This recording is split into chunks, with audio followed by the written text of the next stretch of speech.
మౌర్యన్ సామ్రాజ్యం కోసం మాట్లాడుకున్నప్పుడు, మనం మొదటగా గుర్తుపెట్టుకోవాల్సిందేంటంటే ఆధారాలండి. సో, మౌర్య సామ్రాజ్యం ఉంది అని చెప్పడానికి గల ఆధారాలు కొన్నిటిగా డివైడ్ చేయబడిందనమాట. అందులో ఈ ఆధారాల్లో లిఖిత ఆధారాలు, అలానే పురావస్తు ఆధారాలని రెండిటినిగా డివైడ్ చేయడం అయితే జరిగిందనమాట. సో, లిఖిత ఆధారాలంటే బుక్స్ రూపంలో ఉండేవన్నమాట. ఏవైతే బుక్స్ రూపంలో ఉండడం గానీ, లేకపోతే శాసనాల రూపంలో ఉండడం గానీ, ఇవన్నీ కూడాను ఆధారాలైతే బుక్స్ అనేవి లిఖిత ఆధారాల్లోకొస్తాయి. ఈ శాసనాలు, నాణేలు, ఈ ఆర్కియాలజీ మీద డిపెండ్ అయినవన్నీ గూడాను పురావస్తు ఆధారాలకు రావడం అయితే మనం గమనించవచ్చు. అలానే విదేశీ ఈ లిఖిత ఆధారాల్లోనే ఈ మౌర్యన్ సామ్రాజ్యం అనేది ఒక భారతదేశానికే కాదు, అలానే ప్రపంచంలో ఇతర సామ్రాజ్యాలకు కూడా అనుసంధానం అయింది కాబట్టి, అంటే ప్రపంచవ్యాప్తంగా వీళ్ళకి అనుసంధానం ఉంది కాబట్టి, కొన్ని రచనలైతే విదేశీ రచనలతో పాటుగా కొన్ని స్వదేశీ రచనలు కూడాను ఈ మౌర్య సామ్రాజ్యం కోసం చెప్పడం అయితే జరిగిందనమాట. అందులో కొన్ని మతపరమైనవైతే మరికొన్ని మతానికి ఎలాంటి సంబంధం లేనివి, అంటే సెక్యులర్ అని చెప్పొచ్చనమాట. అంటే లౌకికమైనవే నేను చెప్పొచ్చు. లౌకికమైనవి. సో, ఏంటో చూద్దాం. అలానే పురావస్తు ఆధారాల్లోకొస్తే మనకి, పురావస్తు ఆధారాల్లో మెయిన్‌గా నాణేలు అంటే కాయిన్స్, అలానే ఇన్‌స్క్రిప్షన్స్ అండి. అదే శాసనాలున్నాయి కదా! ఈ ఇన్‌స్క్రిప్షన్స్ అయితే రెండిట్లో ఇంపార్టెంట్‌గా చెప్పుకోవచ్చనమాట. అందులో శాసనాలైతే ఇతరులు వేయించింది, మౌర్య రాజుల్లో ఆయన గొప్పవాడైన అశోకుడు చాలా ఎక్కువ వేయించాడండి. అశోకుడు చాలా ఎక్కువ వేయించాడు. అశోకుడు వేయించినవి, అలానే ఇతర ఇతర రాజులు, ఇతర రాజులు వేయించినవి, ఈ రెండిటికి ఆధారంగా ఈ మౌర్య సామ్రాజ్యం ఎంతవరకు ఉందో తెలియడం అయితే, అంటే మనకి చెప్పడం అయితే జరుగుతుందనమాట. సో, ఈ విధంగా చూసుకున్నట్లయితే ముందుగా లిఖిత ఆధారాలు చూద్దాం. ఈ లిఖిత ఆధారాల్లో విదేశీ రచనలు మొదటగా చూసినట్లయితే, విదేశీ రచనలు ముఖ్యంగా మనకి గ్రీక్‌కి సంబంధించింది, అలానే శ్రీలంకకి సంబంధించింది, అలాగే టిబెటియన్ గ్రంథాలు కూడా కొన్ని ఉండడం అయితే మనం గమనించవచ్చనమాట. ఈ ముఖ్యంగా గ్రీక్‌కి సంబంధించిందయితే మట్టుగా ఫస్ట్‌గా మనం గు గు ఇక్కడ గుర్తుపెట్టుకోవాల్సిందేంటంటే, ఫస్ట్ గ్రంథం ఇంపార్టెంట్ ఏంటంటే ఇండికా అండి. సో, ఇండికా అనే బుక్‌ని ఎవరు రచించారో మనకు తెలిసిన విషయమే కదా! మెగస్తనీస్. ఈ బుక్‌ని రచించిన వారు ఎవరండి? మెగస్తనీస్ అండి. సో, ఈ బుక్ పరంగా మనకి ఏం చెప్పడం జరుగుతుందంటే, ఈ మౌర్య సామ్రాజ్యం అనేది ఒక సువిశాలమైనది. అలానే అక్కడ అంటే ఫోర్స్డ్ లేబర్ అనేది లేదు. ఫోర్స్డ్ లేబర్ లేదు. అంటే బానిస, బానిస వ్యవస్థ అయితే లేదు అని చెప్పడం అయితే జరిగిందనమాట. అలానే సప్తకుల వర్ణ వ్యవస్థ, సప్తకుల వ్యవస్థ. అంటే కులాలు ఎన్ని కులాలని చెప్పారు? 7 కులాలుగా ఉండేవి అని ఈ ఇండికా గ్రంథంలో అయితే చెప్పడం అయితే మనం గమనించవచ్చు. సో, ఇండికా గ్రంథాన్ని రచించింది మెగస్తనీస్. ఇదొక గ్రీకు రచన అన్నమాట. అలానే ఇండికా గ్రంథం బట్టి మనకు తెలిసిన విషయం ఏంటంటే, సైనిక పాలన ఎలా ఉండింది? సో, పట్టణాలు ఎలా, అంటే సైనిక పాలన అనేది పాలన కోసం గూడాను చెప్పడం జరిగిందనమాట. సో, ఈ పాలనలో ఒకటి పట్టణ పట్టణానికి సంబంధించిందయితే, ఇంకోటి గ్రామానికి సంబంధించింది. ఓకే. ఈ పట్టణానికి సంబంధించినయి వాళ్ళని ఏమని పిలిచేవారు? అధికారిని ఏమని పిలిచేవారంటే ఆస్తినమోయ్. ఆస్తిని మోయ్. అదే గ్రామానికి సంబంధించిందయితే మాత్రం అగ్రనమోయ్. పేరేం పేరండి? అగ్రనమోయ్. ఇక మనం చెప్పుకోవచ్చనమాట. ఇది దీనికి సంబంధించింది. అలానే ఇంకో గ్రీక్ రచన మనం చూసుకున్నట్లయితే, ఆ గ్రీక్ రచన ఏంటంటే జియోగ్రఫీ అండి.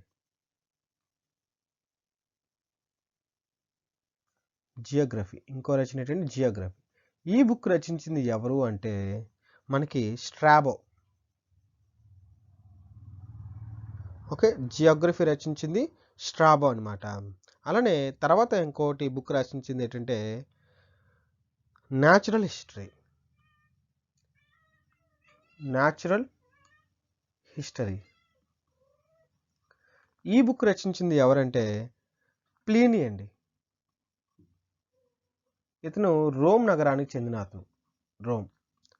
అలానే 'టు ద లైఫ్స్' అనే బుక్ కూడా 'టు ది లైఫ్స్' అనే బుక్ కూడా రచించడం జరిగిందనమాట. బుక్‌లో కూడాను ఈ మౌర్య సామ్రాజ్యం కోసం చెప్పడం జరిగిందనమాట. దీనికి సంబంధించినంత వరకు ఈ 'టు ద లైఫ్స్‌కి' రచయిత ఎవరంటే ప్లుటార్క్.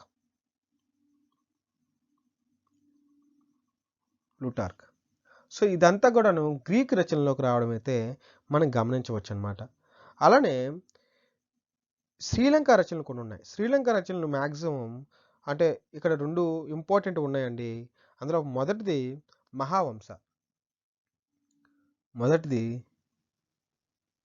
మహావంశ. రెండోదొచ్చేసరికి వంశిత ప్రకాశిని.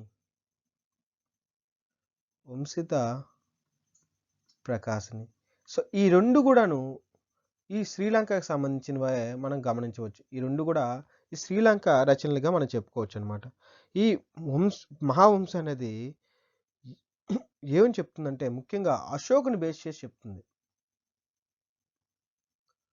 అశోకుడిని బేస్ చేసుకుని చెప్తుంది. అంటే అశోకుడు ఎలా అధికారంలోకి వచ్చాడో చెప్తుందనమాట. అలానే వంశిత ప్రకాశిని ఏం చెప్తుందంటే మౌర్యుల తెగ ఏ తెగ అంటే శాక్య తెగ అని చెప్పడం జరుగుతుందనమాట. శాక్య తెగ అని చెప్పేసి మనం చెప్పడం అయితే జరుగుతుంది. సో తర్వాత చూసుకున్నట్లయితే టిబెటన్ గ్రంథాలు చూసుకున్నట్లయితే టిబెటన్ గ్రంథాల్లో ద ఫస్ట్ అండ్ అంటే లాస్ట్ వన్ వచ్చేసరికి ద హిస్టరీ ఆఫ్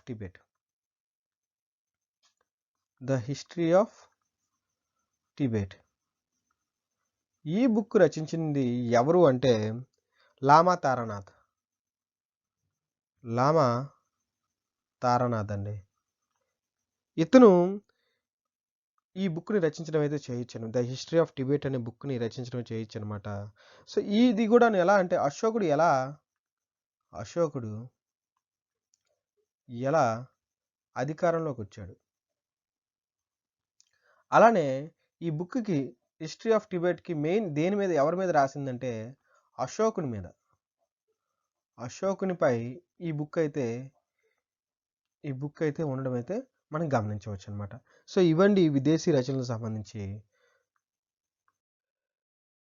తర్వాత మనం గమనించినట్లయితే దేశీయ అంటే ఈ భారతదేశపు ఇంతవరకు విదేశీ వరకు చూసాం కదా. ఇప్పుడు భారతదేశంలో కొన్ని సాహిత్యం అనేది ఈ మౌర్యన్ సామ్రాజ్యం కోసం చెప్పడం అయితే జరిగిందనమాట. అందులో మొదటిది లౌకిక సాహిత్యం కోసం మాట్లాడుకున్నట్లయితే అంటే మతం కోసం ఎలాంటి ప్రస్తావన లేనిది సెక్యులర్ అంటాం కదా. సో అలాంటి సాహిత్యం కోసం మాట్లాడితే అందులో మొదటిగా మనం చెప్పుకోవాల్సింది ఎవరంటే మొదటగా చెప్పుకుంటే అర్థశాస్త్రం అండి. ఈ అర్థశాస్త్రాన్ని రచించింది ఎవరో మనకు తెలుసు కదా, కౌటిల్యుడు. లేదా ఇతనికి ఇంకో పేరు ఉందండి, విష్ణుగుప్తుడు అని కూడా అంటారు ఇతన్ని. విష్ణుగుప్తుడు లేదా చాణక్యుడు. సో ఇతను యాక్చువల్ చెప్పాలంటే మౌర్యన్ సామ్రాజ్యం ఇంతవరకు సెటిల్ అయింది అంటే మౌర్యన్ సామ్రాజ్యం ఇలా మనం డిస్కస్ చేస్తున్నాం అంటే కారణం ఎవరంటే ఈ కౌటిల్యుడు అనే వ్యక్తి అనమాట. ఇతన్ని ఏమని పిలుస్తారంటే భారతదేశపు మకేయవెల్లి అని పిలుస్తారండి. భారతదేశపు మకేయవెల్లి అని చెప్పేసి.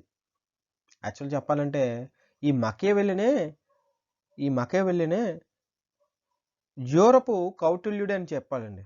యాక్చువల్ చెప్పాలంటే ఈ మకేయవెల్లి మనకి 14th and 15th అంటే ఇతనికన్నా చాలా చాలా లేట్గా వచ్చారు. బట్ ఇతన్ని భారతదేశపు మకేయవెల్లి అని పిలవడం అంటే అది టైటిల్ అనేది అంత సమంజసం కాదు. బట్ యాజ్ పర్ స్టడీస్ ప్రకారం మనకి యూపీఎస్సీ రిలేటెడ్గా అయితే మాత్రం భారతదేశపు మకేయవెల్లిగా అయితే చెప్పడం అయితే గమనించవచ్చు. అలానే ఈ పుస్తకం మ్యాక్సిమం దేని మీద డిపెండ్ అయి ఉంటుందంటే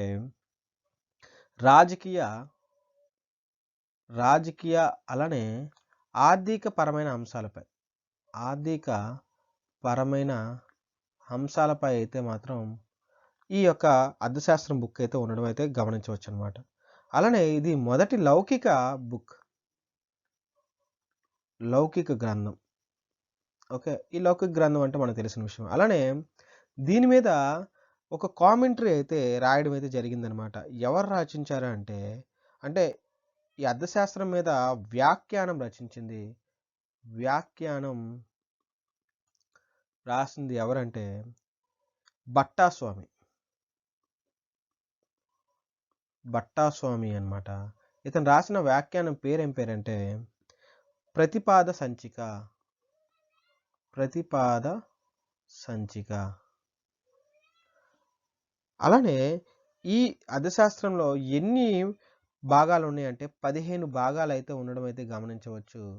15 భాగములు, అలానే 180 అధ్యాయములు అయితే ఉన్నాయన్నమాట. 180 చాప్టర్స్ అయితే ఉండడం అయితే మనం గమనించవచ్చు. ఎన్ని 15 భాగాలు అయితే ఉండడం అయింది. నెక్స్ట్ అర్థశాస్త్రం అయిన తర్వాత రెండవ అతి ఇంపార్టెంట్ బుక్ ఏంటంటే ముద్ర రాక్షస. ముద్ర రాక్షస. ఈ ముద్ర రాక్షసాన్ని రచించిన వారు ఎవరంటే విశాఖదత్తుడు.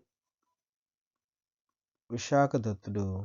ఇతను ఎన్నో సెంచరీ చెందినవారంటే 5th సెంచరీకి అయితే చెందినవాడు అనమాట. అలానే ఈ ముద్ర రాక్షస దీని నుండి మనకి ఈ మనకి మౌర్య సామ్రాజ్య స్థాపన చేసిన చంద్రగుప్త మౌర్య.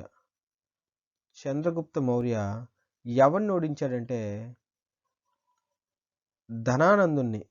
ధనానందుణ్ణి ఓడించాడు అని చెప్పడం అయితే మనం ఈ ముద్ర రాక్షసంలో అయితే కనబడడం అయితే చేయొచ్చు అనమాట. దీని మీద కామెంటరీ రాసింది, వ్యాఖ్యానం రాసింది ఎవరంటే దుండిరాజు అన్నమాట. ఓకే. అలానే ఇక్కడ ఈ ముద్ర రాక్షసంలో చంద్రగుప్త మౌర్యుని ఏమని పిలిచారంటే ప్రియదర్శిని అనే పేరుతో పిలవడం అయితే మనం గమనించవచ్చు అనమాట. అలానే ఈ ముద్ర రాక్షస అనే బుక్ అనేది చాలా ఇంపార్టెంట్ అండి. తర్వాత మనకి గుర్తుపెట్టుకోవాల్సింది ఏంటంటే హర్ష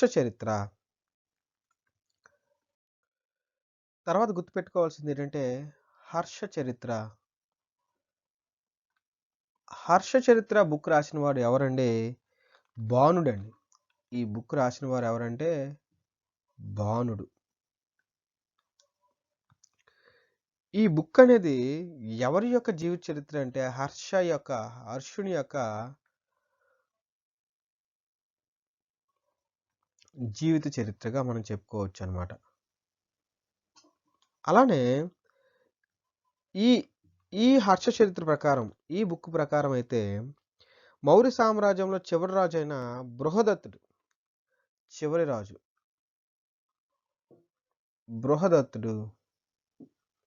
బృహద్రుదుడు అని కూడా అనొచ్చు అనమాట. బృహద్రుదుడు ఇతను ఎవరి చేత చంపబడ్డాడంటే పుష్యమిత్ర శుంగ ద్వారా చంపబడి ఇతను శుంగ సామ్రాజ్యాన్ని ఏర్పాటు చేశాడు అని చెప్పడం అయితే జరిగిందనమాట ఈ బుక్లో. ఇది హర్ష చరిత్ర చెప్పింది. తర్వాత మనం ఇంకో బుక్ చెప్పడం అయితే గమనించవచ్చు. ఆ బుక్ పేరేం పేరంటే రాజతరంగిణి. సో ఈ బుక్ మనకి ఎవరు రచించారంటే కల్హణుడు రచించాడండి. ఇది అంటే భారతదేశపు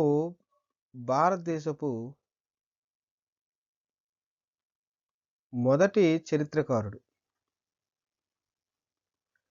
ఎవరంటే కల్హణుడు అని చెప్పుకోవచ్చు అనమాట. అలానే ఇతను రాజతరంగిణి ముఖ్యంగా కాశ్మీర్ కోసం చెప్పబడింది అనమాట.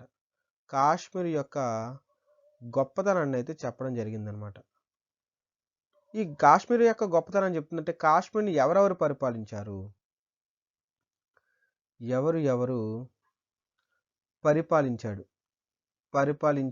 అని చెప్పడం అయితే గమనించాడు. ఈ పరిపాలించిన వాళ్ళలోనే మౌర్యులు ఉండేవారు అని చెప్పడం కూడాను జరిగిందనమాట. ఇలా మౌర్యులు ఉండబట్టే ఈ శ్రీనగర్ని అశోకుడు నిర్మించాడు అని చెప్పించిన బుక్ ఏంటంటే రాజతరంగిణి బుక్ అనమాట. ఇతను రచించింది ఎవరంటే కల్హణుడు అని చెప్పుకోవచ్చు. సో ఇవండి మనకి తెలిసిన బుక్స్ అనమాట. దేనికి సంబంధించింది? ఈ దేశీయ సెక్యులర్ బుక్స్ అనమాట, మతానికి సంబంధించింది. అలానే ఇప్పుడు మతపరమైన సాహిత్యం కొన్ని ఉన్నాయన్నమాట. మన భారతదేశంలో చాలా వరకు కూడాను మన భారతదేశంలో అప్పటికి ఎన్ని మతాలు ఎక్కువగా ఉండింది? మనకి ఎక్కువగా మతాలు ఎక్కువగా ఎక్కడెక్కడ ఉండేవంటే హిందూ మతం మనకు తెలుసు. అలానే బౌద్ధం, జైనిజం. సో, ఈ 3 మతాలు అప్పటికుండేవి గదా! అందుకోసమే ఈ హిందూ అంటే బ్రాహ్మణ సాహిత్యం అని చెప్పుకోవచ్చనమాట. సో, బ్రాహ్మణ సాహిత్యంలో ఎక్కువగా మనకి బ్రహ్మ పురాణం, అలానే మత్స్య పురాణం, వాయు పురాణం, అలానే మార్కండేయ పురాణం. ఈ పురాణాలన్నీ గూడాను మనకి ఈ మౌర్యుని కోసం చెప్పడం జరిగింది. అలానే బౌద్ధంకి సంబంధించిందైతే, బౌద్ధానికి సంబంధించిందైతే ఒక బుక్ ఉందండి. ఆ బుక్ ఏంటంటే మిలింద పన్హా అనే బుక్ అయితే ఉండడం జరిగింది. ఈ బుక్ రచించిన వారు ఎవరంటే నాగసేన. ఓకే. ఈ ఈ దీని ప్రకారం ఏంటంటే చంద్రగుప్త మౌర్య అలానే ధనానంద యుద్ధం కోసం అయితే ఈ ఈ యొక్క మనకి ఈ బుక్ అయితే రచించడం అయితే మనం గమనించవచ్చనమాట. అలానే తర్వాత ఈ బౌద్ధానికి సంబంధించింది జాతక కథలు గూడాను ఈ మౌర్యుని కోసం చెప్పడం అయితే మనం గమనించవచ్చు. అలానే జైన సాహిత్యం చూసుకున్నట్లయితే అందులో ఇంపార్టెంట్ బుక్ ఏంటంటే పరిశిష్ట పర్వన్. ఈ బుక్ రచించింది ఎవరండి? హేమచంద్ర సూరి అనే వ్యక్తి రాయడం అయితే గమనించవచ్చు. సో, దీనికి సంబంధించినంత వరకు ఇది కూడా సేమ్. దీని ప్రకారం చంద్రగుప్త మౌర్యుడికి అలానే ధనానందుడికి యుద్ధం జరిగి మౌర్యులు అనేవాళ్ళు స్టార్ట్ చేయడం అయితే అయిందనమాట. మౌర్య అంటే ఇంకేం కాదండి, నెమలి అని అర్థం. అలానే మురియా అని కూడా అంటారు. మురియా అంటే పాలి భాషలో మురియా అంటే నెమలి తిరుగు ప్రదేశం, నెమలి పార్క్ అని చెప్పొచ్చు అనమాట. యానిమల్ పార్క్ కాదు, నెమలి పార్క్ అని చెప్పొచ్చు అనమాట. సో, ఇవండి మనకి సంబంధించిన సాహిత్యం సంబంధించి. అలానే శాసనాల రూపంలో కూడాను మౌర్యుల యొక్క ఆధారాలు అయితే ఉండడం అయితే జరిగిందనమాట. మౌర్యుల కన్నా అంటే ఈ పంచ్‌మార్క్ కాయిన్స్ అనేది అప్పట్లో స్టార్ట్ అయ్యాయి. ఇది పంచ్‌మార్క్ కాయిన్స్ అనేది మనకి స్టార్ట్ అవ్వడం అయితే గమనించవచ్చు. అలానే ఎక్కువగా నెమలికి సంబంధించిన ముద్రికలు, అలానే అశోకునికి వృషకి సంబంధించిన ముద్రికలు అవన్నీ ఉండడం అయితే గమనించవచ్చు. తర్వాత ఈ పంచ్‌మార్క్ అనేది మౌర్యుల కన్నా ముందుండేవి. మౌర్యుల కంటే ముందు. బట్ మౌర్యుల టైంలో ఎక్కువగా నాణెం వచ్చేసరికి మౌర్యుల టైంలో మనకి డబుల్ డైస్ అండి. Double dice. Nothing but double dice అంటే ఇంకేం కాదండి, 2 వైపులా అనమాట. ఇరువైపులా. ఓకే. ఇరువైపులా ఉండేవన్నమాట. సో, దీని తర్వాత శాసనానికి సంబంధించిన కొన్ని ఆధారాలు అయితే ఉండడం జరిగిందనమాట. అందులో ఫస్ట్ వన్ వచ్చేసరికి మనం గుర్తుపెట్టుకోవాల్సింది చంద్రగుప్తుడు కొన్ని వేశారండి. చంద్రగుప్తుని టైంలో కొన్ని శాసనాలు ఉన్నాయి. ఆ శాసనాలు ఏంటి? మొదటిగా చూసుకున్నట్లయితే సొహగౌర శాసనం అనమాట. ఇది ఎక్కడ ఉందంటే గోరఖ్పూర్, యూపీ. అలానే మహాస్థాన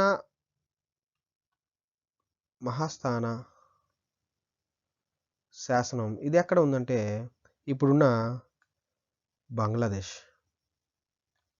సో, ఈ 2 కూడాను మనకి 3rd బీసీకి రిలేటెడ్‌గా ఉంటాయి. 3rd బీసీకి సంబంధించినవన్నమాట. అలానే నెక్స్ట్ వచ్చేసరికి జూనాగఢ్ శాసనం కూడా. ఏ శాసనం అండి? జూనాగఢ్. ఈ జూనాగఢ్ శాసనం అనేది మనకి చాలామంది అంటే ఒక రాజు మాత్రం వేసింది కాదు. వాళ్ళు ఒకరు ఏషియన్‌గా ఒకళ్ళు వచ్చారనుకోండి, దాని మీద ఇంకో శాసనం వేయించడం అలా గమనించవచ్చనమాట. అంటే ఈ జూనాగఢ్ శాసనం అనేది మొట్టమొదటిసారిగా వేసింది ఎవరంటే చంద్రగుప్తుడు వేశాడు. ఓకే. చంద్రగుప్తుడి కోసం చెప్తుంది. అలానే అశోకుడి కోసం చెప్తుంది. ఓకే. అలానే దీనికోసం రుద్రదాముడు కోసం చెప్తుంది. ఓకే. అలానే చంద్రగుప్తుడు, అశోకుడి కోసం రెండిటి కోసం ఒకేసారి చెప్పిన శాసనం ఏంటంటే జూనాగఢ్ శాసనం. ఇదొక సంస్కృత శాసనం అండి. ఈ సంస్కృత శాసనంగా ఎవరు మార్చారంటే రుద్రదాముడు.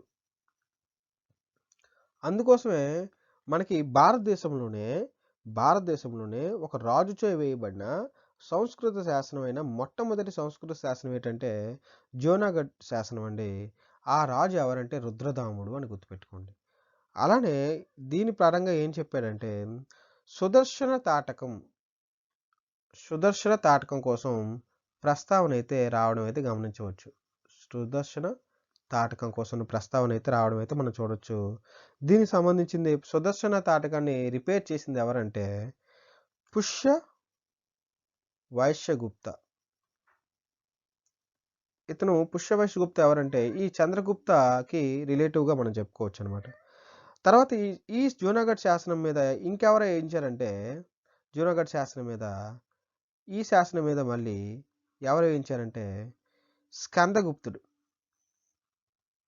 ఈ గుప్తాస్‌లో వచ్చేది. ఇప్పుడు మౌర్యన్స్ కాస్త గుప్తాస్. అంటే ఈ జూనాగఢ్ అనేది చంద్రగుప్త మౌర్య నుండి స్టార్ట్ అయ్యి గుప్తుల టైం వరకు సెకా కింగ్స్ అంటే ఈ గుప్తా అనేసరికి క్రీస్తు పూర్వం 5వ శతాబ్దం. బట్ ఈ చంద్రగుప్త మౌర్య క్రీస్తు 3rd బీసీ నుండి. అంటే చూడండి అంటే ఈ జూనాగఢ్ శాసనం అనేది చాలా ఇయర్స్ కంటిన్యూస్‌గా అవ్వడం. ఒకళ్ళ మీద అంటే ఒక శాసనం వేస్తే దాని మీద వేరే రాజు వచ్చి వేయడం. ఇవన్నీ కూడాను చేయించడం అయితే గమనించవచ్చు. తర్వాత ఈ ఈ శాసనం తర్వాత నాగార్జున గుహల దగ్గర నాగార్జున గుహ అంటే మన అక్కినే నాగార్జున కాదండి. మన నాగార్జున గుహ అంటే బౌద్ధ మతానికి సంబంధించిన అతననమాట. నాగార్జున గుహాలయ శాసనం గూడా మనం చూసుకున్నట్లయితే ఇది ఎక్కడ ఉందంటే బీహార్‌లో వేయించారండి. ఇక్కడ బీహార్‌లో వేయడం అయితే మనం గమనించవచ్చు. ఇది ఎవరు వేయించారంటే దశరథుడు. దశరథుడు. ఈ దశరథుడు ఎవరు? అశోకుని యొక్క మనవడు. అశోకుని మనవడనమాట. ఓకే. ఇదంతా. తర్వాత మనం గుర్తుపెట్టుకోవాల్సింది ఏంటంటే అశోకుని కూడా కొన్ని శాసనాలు వేయించాడండి. అశోకుని చాలా శాసనాలు వేయించాడు. అందులో చాలా వరకు కూడాను మనకి ఏ భాషలోనే అశోకుని శాసనాలు. అశోకుని శాసనాలు. ఈ అశోకుని శాసనాలు మనకి ఎన్నున్నాయంటే చాలా ఎక్కువున్నాయి. ఎక్కువగా మనకి అశోకుని శాసనాలు ఏ భాషలో ఉంటాయంటే మనకి ప్రాకృతం భాషలో ఎక్కువగా ఉండడం అయితే మనం గమనించవచ్చు. ఏ భాష అండి? ప్రాకృత్ భాష. అలానే ఏ లిపి అంటే మనకి ఖరోష్టి అలానే బ్రాహ్మీ లిపి. ఈ ఖరోష్టి అంటే ఇంకేం కాదండి. ఖరోష్టి అంటే కుడి నుండి ఎడమ వైపుకి రాయడం అనమాట. కుడి నుండి ఎడమ వైపు రాసేది. అదే బ్రహ్మలిపి అంటే ఎడమ నుండి కుడివైపు రాసేది. అంటే ఖరోష్టి అంటే ఎలా ఉంటుందో చెప్తాను చూడండి. ఖరోష్టి అంటే ఇక్కడ నేను ఈరోజు ఎక్కడ అని చెప్పేసి ఉంటుంది కదా. సో ఇలా అనమాట. అంటే సింపుల్గా చెప్పాలంటే నేను ఈరోజు ఇక్కడ సో ఇలా ఇలా రాయడం అనమాట. అంటే కుడి నుండి ఎడమకి. ఇది కుడి అనుకుంటే ఇది ఎడమ అనుకుంటే ఇలా రాయడం. అదే బ్రహ్మలిపి ఎలా ఉంటుందంటే ఎడమ నుండి కుడికి ఈ ఎడమ నుండి కుడికి ఇటువైపు రాయడం అయితే మనం గమనించవచ్చు. అంటే మనం రాసేది బ్రహ్మలిపి అని రాయొచ్చు అనమాట. అలానే ఈ బ్రహ్మలిపికి సంబంధించిన కొన్ని శాసనాలు ఎక్కడెక్కడ దొరికాయంటే మనకి ఈ మింగోరా అండ్ చకేసర్. మింగోరా అండ్ చకేసర్ అనే రెండు ప్రాంతాల్లో మనకి దొరకడం అయితే గమనించవచ్చు అనమాట. అలానే ఈ ఖరోష్ఠ లిపిని ప్రాకృత భాషని ఎక్కువగా రాయించడం అంటే అంటే మనకి భారతదేశంలో ఈ వాయువ్య భారతదేశంలో నథింగ్ బట్ మనకి భారతదేశం ఇలా ఉందనుకుంటే ఇటువైపు ఎక్కువగా మనకి ఈ ఖరోష్ఠి అయితే రావడం అయితే గమనించవచ్చు. అలానే ఆంధ్రప్రదేశ్‌లో కూడా కొన్ని లభ్యమయ్యాయండి. అందులో ఇంపార్టెంట్ అంటే ఎర్రగుడి, ఇంకోటొచ్చేసరికి రాజుల మందగిరి. సో, ఈ 2 గూడాను మనకి ఈ అశోకుని శాసనంలోకి రావడం అయితే మనం గమనించవచ్చు. అలానే కొన్ని రాతి శాసనాలు, మరికొన్ని శిలా శాసనాలు. ఓకే. రాతి శాసనాలన్నా, శిలా శాసనాలన్నా ఒకటే. అలానే స్తంభ శాసనాలు, అలానే గుహ శాసనాలు. సో, ఇవన్నీ గూడాను మనకి మౌర్యుని కోసం చెప్పడం అయితే గమనించవచ్చు. సో, ఇదంతా కూడాను ఆధారాలండి. మనం నెక్స్ట్ క్లాస్‌లో అంటే గుహ శాసనాలకొచ్చేసరికి బరాబరా కేవ్స్ ఉన్నాయి కదా! ఈ బరాబరా కేవ్స్‌కి సంబంధించింది. అలానే స్తంభ శాసనాలకొచ్చేసరికి మనకి స్తంభం రూపంలో అంటే నథింగ్ బట్ ఇలా స్తంభం రూపంలో వేయించినవన్నీ కూడాను. బరాబరా అనేసరికి గుహలకు సంబంధించినవన్నీ గూడా ఉండడం అయితే గమనించవచ్చు. సో, ఇవి కాకుండా మనం బాగా గుర్తుపెట్టుకోవాల్సిన విషయం ఏంటంటే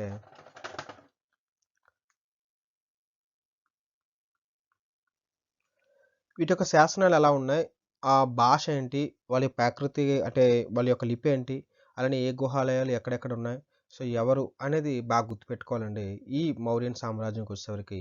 ఈరోజు మనం ఈ క్లాస్‌లో ఈరోజు ఈ క్లాస్‌లో అంటే ఆధారాలన్నీ గూడాను మనం చెప్పడం అయితే గమనించవచ్చండి. ఆధారాలు అంటే ముందుగా మనం తెలుసుకున్నట్లయితే లిఖిత ఆధారాలు, పురావస్తు ఈ లిఖిత ఆధారాల్లో మనకి 2 వైపులా అంటే దేశీయ, అలానే అంతర్జాతీయ, విదేశీయ అని చెప్పుకోవచ్చు.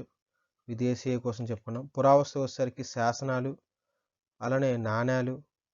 ఈ శాసనాలకొచ్చేసరికి మనకి స్తంభ శాసనాలు, ఓకే. అలానే మనకి స్తంభ శాసనాలు, గుహ శాసనాలు, శిలా శాసనాలు ఇవన్నీ చెప్పుకున్నాం. అలానే దేశీయకొచ్చేసరికి సెక్యులరు, నాన్ సెక్యులరు, అలానే విదేశీయకొచ్చేసరికి గ్రీకు, అలానే శ్రీలంకను, అలానే టిబెటును. సో, ఇవన్నీ గూడా మనం చెప్పడం జరిగిందండి. సో, ఇది part 1 of the Mauryan class అండి. మనం నెక్స్ట్ క్లాస్‌లో పార్ట్ 2 కోసం డిస్కస్ చేయబోతున్నాం. అందులో పొలిటికల్‌గా, రాజకీయంగా మౌర్యన్స్ అనేవాళ్ళు ఎలా ఉన్నారు? అలా ఇలా 3 క్లాసెస్‌లో మొత్తం మౌర్యన్ సామ్రాజ్యం మొత్తం కంప్లీట్ చేసేద్దామండి. So, thank you for watching this video. మీకు గాని ఈ వీడియో నచ్చినట్లయితే దయచేసి మీ నుండి నాకు కావాల్సింది ఒక లైక్ అండి. అలానే ఒక సబ్స్క్రైబ్ అండి. అలానే మీకు గాని ఈ కంటెంట్ గాని, మేము పెట్టే మోడల్ పేపర్స్ నచ్చినట్లయితే మీరు సూపర్ థాంక్స్ రూపంలో మీరు ఎంత అంటే మీకు నచ్చినంత కాంట్రిబ్యూట్ చేయొచ్చండి ఈ విటమిన్ ఐఏఎస్ యూట్యూబ్ ఛానెల్‌కి. Thank you so much. జై హింద్.